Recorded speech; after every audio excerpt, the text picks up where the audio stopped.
In September of 2022, my wife and I went to Zen Farms.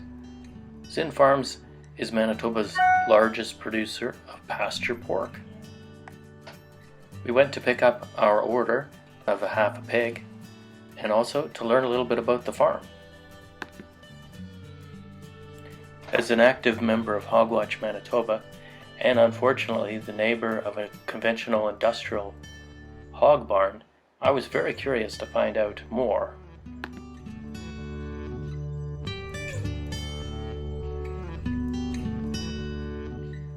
The Zen Farms facility produces about the same amount of pigs as the facility close to my house, but it's an entirely different operation.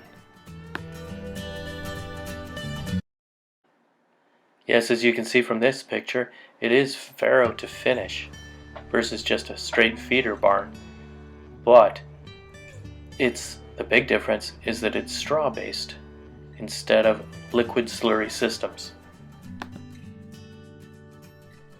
This is a picture showing a sow, and beside her in a protected area is the piglets, so no gestation crates. Of course, piglets are cute in any system. So here we can see, instead of the concrete slotted floor that the pigs stand on, they stand on straw, and it's mixed with the manure and pulled out through a chain through the trough along the sides. Okay. Push the manure in the gutter and those paddles push it. So it's a mix of manure and straw that's coming out of that, right? So what are you doing with that when it comes out? We haul it to the middle, like we have a field right across the road from the yard here.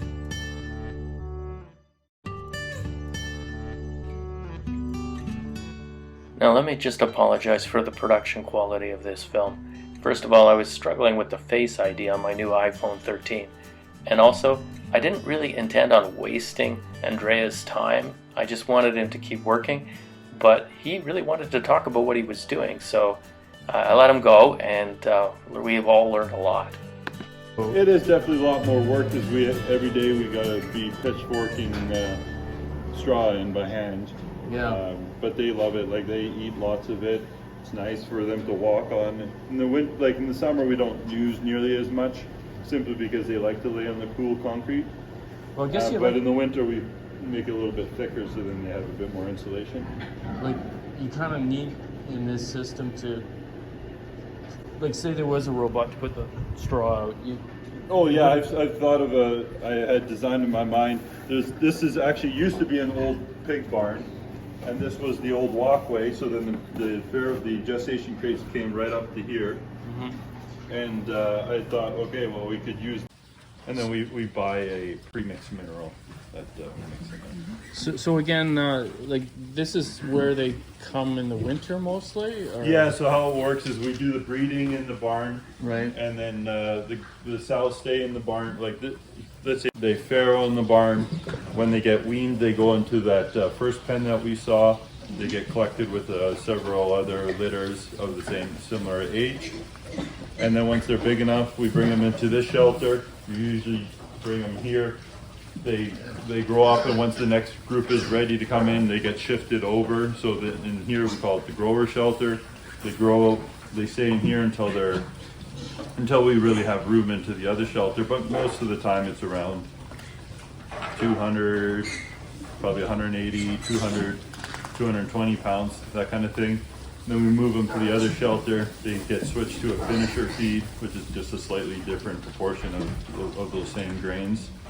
And then from that finisher shelter, they get shipped out for slaughter. Notice it doesn't stink in here. Oh yeah. Didn't stink in the other barn at all. Oh, well, no, I used to do soil sampling around some hog barns, and you're 2 miles away and you can tell you're getting close. Absolutely. Yeah. And here we're not smelling anything. We're right here. And that's why when people say it's the pigs that are coming up, some people actually make that claim that it's, oh, you put too many pigs together, it's going to make like, you can go to a sewage treatment plant from Winnipeg, so I have to turn around. Once they learn that, they will put a wire through the middle here just to make sure that they closely watch the pasture. So if they're not impacting the pasture quick enough in terms of trampling and grazing it,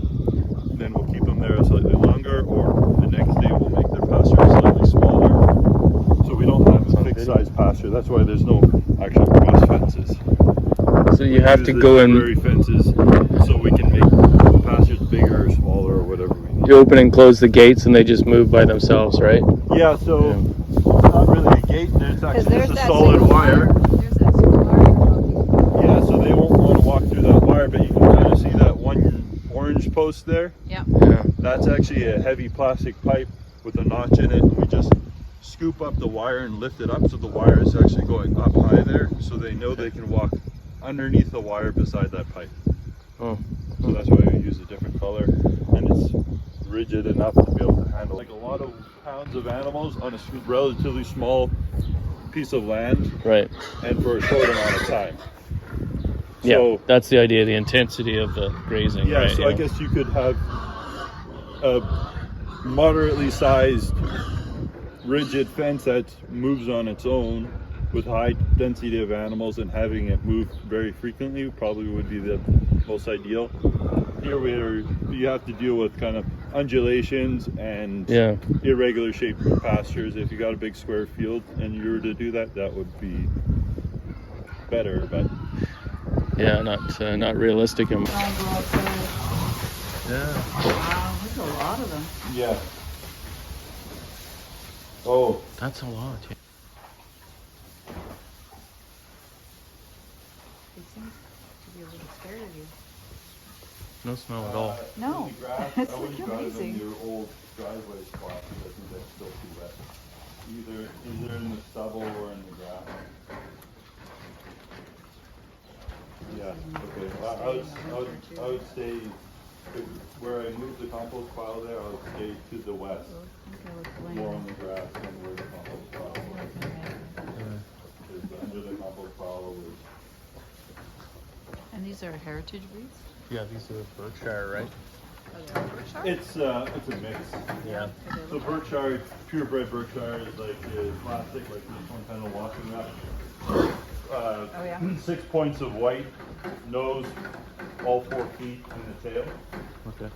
We have a mix, like the all black. We have black large, which is the all black ones, but a purebred black large has like really floppy ears. We got some Tamworth, and that's why we have just like a big mix. Those are all heritage breeds, but we're not really specific on one breed. Wow. So Yes. anyways, this is a shelter, Yeah. finisher shelter. Here they can walk. This group walks south. These guys walk north on that same pasture. By the time they get to the ends, the pasture's regrown so much that they're able to more or less start again. Oh, cool, yeah. It's okay if you're not comfortable answering the mathematical questions, but like what kind of volumes, or do you have like how many people have you got involved in your programs? Because you got pretty good. So yeah, we ship every 2 weeks. The average is, I'd say, 10 to 13 pigs every 2 weeks, something Okay. like that. So And you're sending them to a butcher somewhere else? we send them to a slaughterhouse. And That's then what I was the gonna ask butcher, you. the slaughterhouse delivers to a butcher shop, and then they do custom cutting for us, deliver back the product, and then we do all the direct marketing. So they have to be slaughtered in like where Nipah or something, or is that? No, in Portage, Okay. Prairie, there's a provincially inspected abattoir there. Okay. That we use. You're not allowed to do it though. What's that? You're probably not allowed to do that. You Can you? kill on the farm. Okay? You can, I think, for personal. Well, you can for personal consumption. You can Right. do whatever you want, but purchasing certain types of foods or meat that's grown and raised a certain way. And, That's beautiful. it's, These are all gilts? what's No, that? they feeders. These are the market pigs. Yeah, it's actually pretty hard to tell between male and female, unless you. Yeah, like the males. All these males will be castrated. Castrated, Yeah. yeah, right. Yeah, They're sure happy. Oh yeah, they have, Well, we're gonna let you get back to work because I know the most important thing is for you to be successful. Whoa! Ah, there they go. Somebody hit it. yeah, there's a. Well, it's. Boy, and that just woke them right up, eh? Yeah, but they like this little wire. They're whatever 220 pound pigs. They think this wire can stop them No. from going forward because when they were only 20 pounds or 40 pounds, we taught them that. Yeah. Oh yeah, they could. Right? They could destroy this wire no problem, but they all turned around when they got shocked Yeah. because they think that they can't run through it, and that's Yeah. that's why they call electric fence a psychological barrier, not a physical barrier. Right. Oh, okay.